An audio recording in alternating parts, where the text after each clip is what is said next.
Welcome to my show, simply entitled Women Influencers. I am Veronica Malola, CCIM, founder and CEO of the Capstack Group of Companies, providing commercial real estate development, brokerage, and property management services in the greater Orlando area. Today's guest is Melody Montgomery, Chief Operating Officer of One More Deal. Melody is a good friend, and it was such a delight to talk about her story and lessons learned along the way. Please don't forget to hit that thumbs up button and subscribe below. I welcome your comments and please share with someone who can benefit from this podcast. Hi, Melody. How are you today? I'm wonderful, Veronica. It's great to see you. Oh, great to see you all the way from Washington State. And I hear it's about 40 degrees there. Well, it's probably 80 degrees here in Florida. I remember those days. Yeah, because you used to be a Floridian, I think, for a very long time. But let's just dive right in. Thank you for being here. We are so excited to hear your story, how you grew up in your environment, and how you got to where you are today. So please tell us, Melody. Well, thank you again for the opportunity to come and hang out with you today. Growing up, I was always a math nerd. I always liked that math had a concrete answer. And so when I did my undergraduate at Chapel Hill, North Carolina, I was going to be a math major. And then I started wondering, what kind of money am I going to make as a math major? I didn't want to be a teacher. I wanted to be financially independent. So I said, well, maybe I'll go into business, which to me seemed like applied math. And then I went into sales, which I realize now is actually more applied psychology than it is applied math. And so I had a sales career. So I started in sales, selling office equipment, copiers, and did enough business that I bought my first house when I was 25 and I was hooked. I said, sales is for me. That's So awesome. That's I, awesome. So let me ask you, yeah. was anybody in your family, your parents maybe, you grew up in that environment that actually influenced you going into sales? Um, Well, my aunt, my dad's oldest sister, was a residential real estate agent. Mm, And I know that she was a single mom and raised two kids, and she bought a house and was financially independent and did things on her own. And I talked to her about kind of her career, and she loved the flexibility that sales gave her. So that was a good role model for me.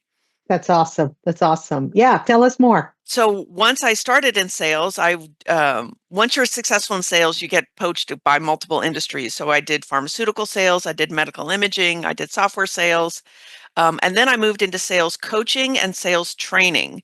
And I was Mm, doing that for a number of years. And for the last 4 years, I've been focused exclusively on sales coaching and sales training in commercial real estate.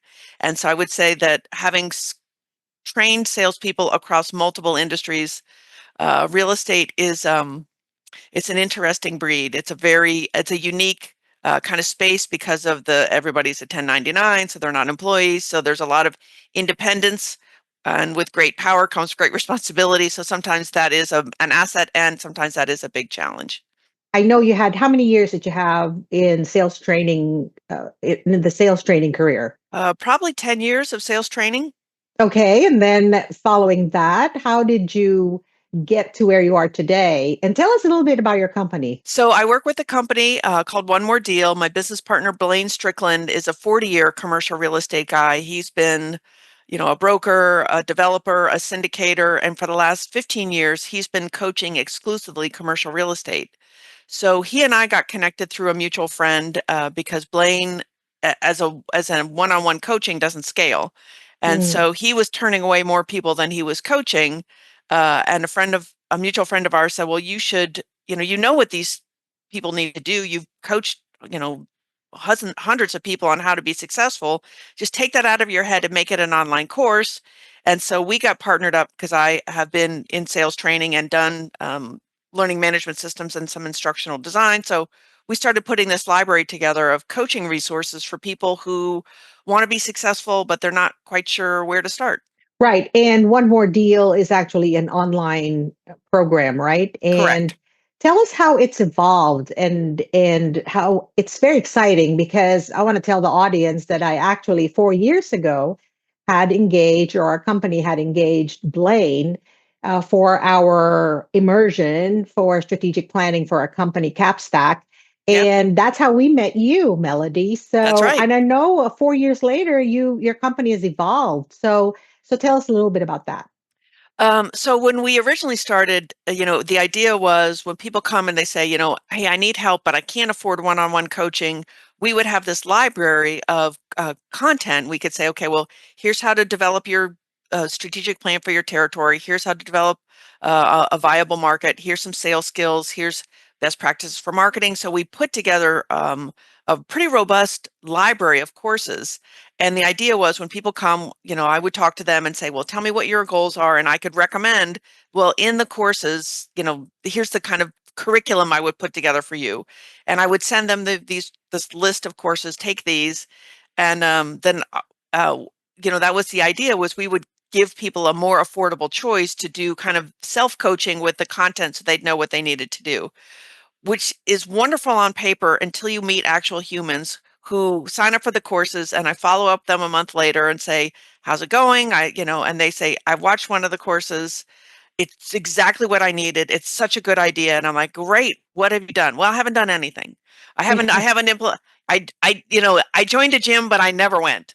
That's So right. the reality is we're all busy people. We all have competing priorities. And unless you are one of the most inherently self-motivated humans on the planet, it's very difficult to change behavior without some kind of push.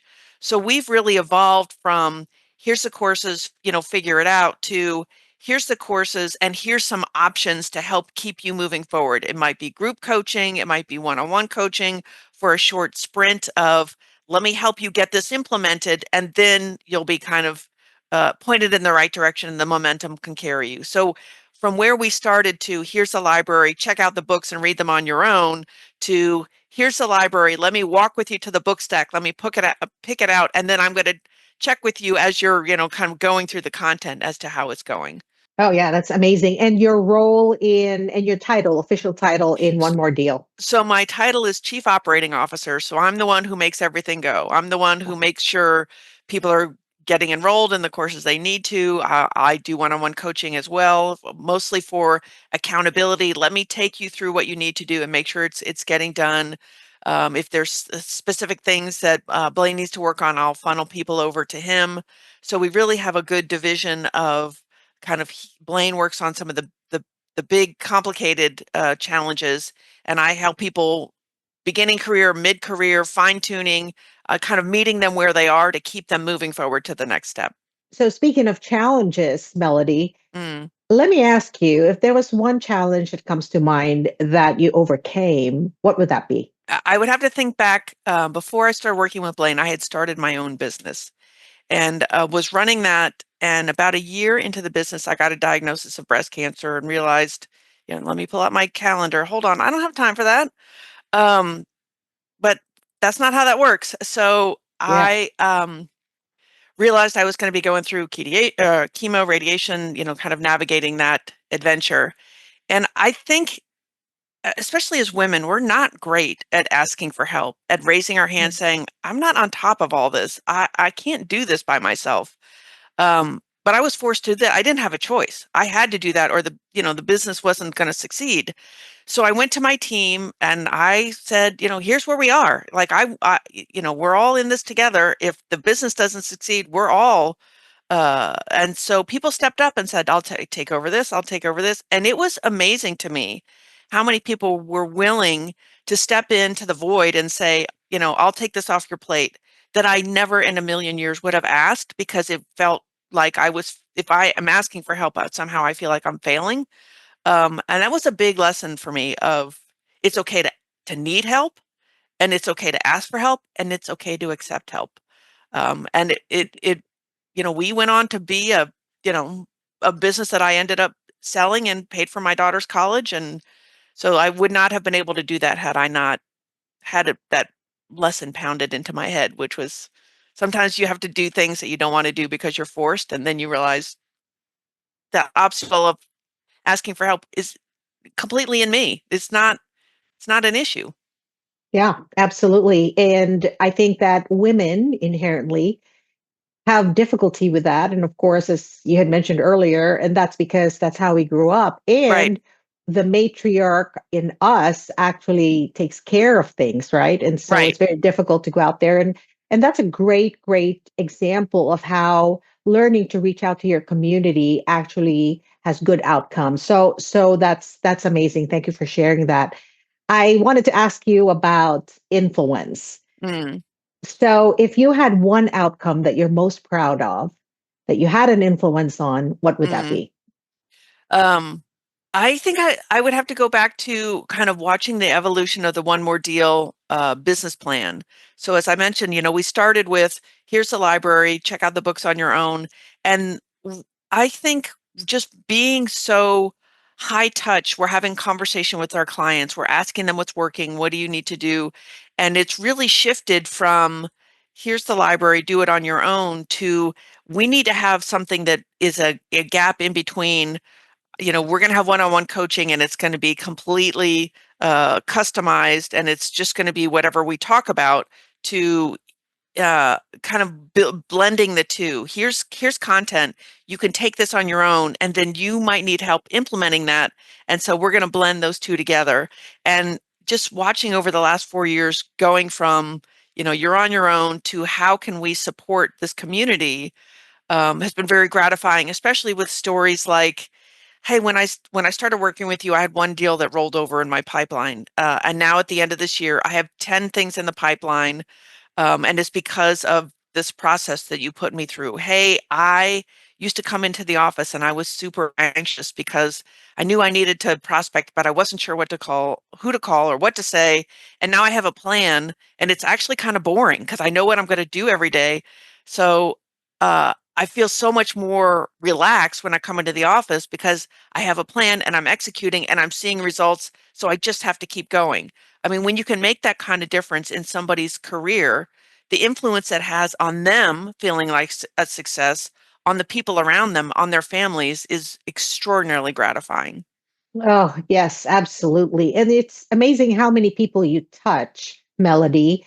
And I'm glad to know that you have had a tremendous influence in the, I guess, the transition, or not transition, but at least the evolution of your company, One More Deal. And it's great that you found a 50-50 partner, in a sense, that you have something you bring to the table, and Blaine, of course, brings something to the table. And it's Yep. been working great. So congratulations on that. That's Thank you. awesome. Thank So you. let me ask you, Melody, if you Yep. had one piece of advice for our audience, what would that be? I would say go stand in the mirror, look at yourself, and say, you 100% have the power within yourself to be successful. What I find with a lot of women, even some of the women that I've coached, is they're looking for permission. Well, I want to make sure I can do this. Who can tell me it's okay? Well, who can tell you who it's okay? You can tell yourself that it's okay. So you don't need to wait for the ideal time or when your calendar's going to be free or when you'll be completely an expert. I have to be completely an expert before I do anything. You can make it up as you go along, and if it doesn't go the way you want, adjust, adapt, improvise, overcome, but 100% you are capable of having the success that you want. Absolutely. And that's really amazing how so many people still don't believe that mantra, right? They still have to wait and ask for permission. Mm. And so that is golden, Melody. Yeah, I think we're all wired for self-doubt. I'm not sure, should I what if I get it wrong? What if I don't actually know what I'm doing? That's totally normal. And I think a lot of people think they're the only ones that feel that way, but everybody has insecurities. Everybody has doubts. Everyone isn't sure. The only way you'll ever be sure is after it's done. And even then you may wonder, should I have done it better? But that doesn't serve you to get stuck there. It serves you to look forward and move forward. Yeah, absolutely. Great advice. So, Melody, we've come to the part of our interview where I get to pass on the mic to you and you get to ask me a question. So, please go ahead. So, Veronica, we've worked together for a number of years, and in your tenure, you've seen a lot of people new and entered the commercial real estate arena. Seen some people wash out, and you've seen some people have success. So, from your perspective, what are some of the qualities you think that people need to be successful in the commercial real estate arena? Well, thank you for that question. Absolutely. So many people have asked me that same question. And here's what I say: commercial real estate is not for everyone. Number one, it's going to take someone new, for instance, entering into this industry about 2 to 3 years before they can even say that they've gotten to the point where they feel confident and make money, to be honest with you. It Mm-hmm. does take a long time. So, the first thing that I would say to someone is, do you have someone who supports you, not just with your career decisions, but financially, to be able to get you from now until 3 years later? Because Mm-hmm. the truth is, if someone is totally responsible financially, unless you have other streams of income, this is a very, very difficult career to enter into. The Mm-hmm. second would be commitment to learning. And I think that's where one more deal comes into play, right? Because the truth is, if you think perhaps that you could enter this industry and just wing it all the way through, you're never going to make it. You have to get training. Mm-hmm. And I would say that you get training first, and perhaps later, as you mature in your career, you go for coaching. Because Mm-hmm. the truth is, learning in commercial real estate is so complex because there are so many asset classes, and every asset class has a different type of transaction that could complicate matters even more. And if you're going to be good at this, you need to, number one, learn and perhaps be mentored or coached, and make sure that you're always learning. And of course, the third would be, aside from commitment from learning, is just tenacity and patience. Absolutely. Yeah.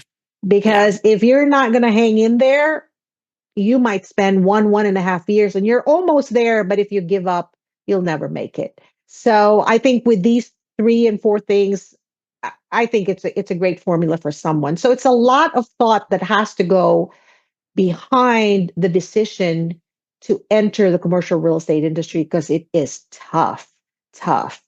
So, that being said, and thank you for that question, that's kind of the answer to your question. I wanted to ask you if Mm-hmm. there was someone in the audience who wanted to look for you or Mm-hmm. wanted to know a little bit more about One More Deal. Mm-hmm. How would they do that, Melody?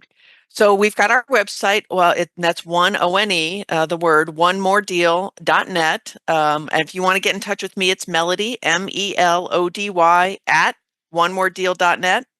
Ping me and I'm happy to have a conversation. That's awesome. Well, I want to thank you, Melody, for spending the time with me today. I know you're like 3 hours behind me. So your day just started, which is great because then, you have the rest of the day to do your wonderful, business. But thank you. You've always been a friend. You are so great. And I do admire you and Blaine, of course. And I'm sure that the audience will take something away from this episode. So, do you have some parting words for us? Just, you know, there's been a lot of discussion, stay alive till 25 things. I know the last couple of years in commercial real estate's been a little challenging, so Yeah. have hope that it is getting better. Yes, thankfully. Woo. Well, anyway, have a good one, Melody, and we'll talk soon. All right.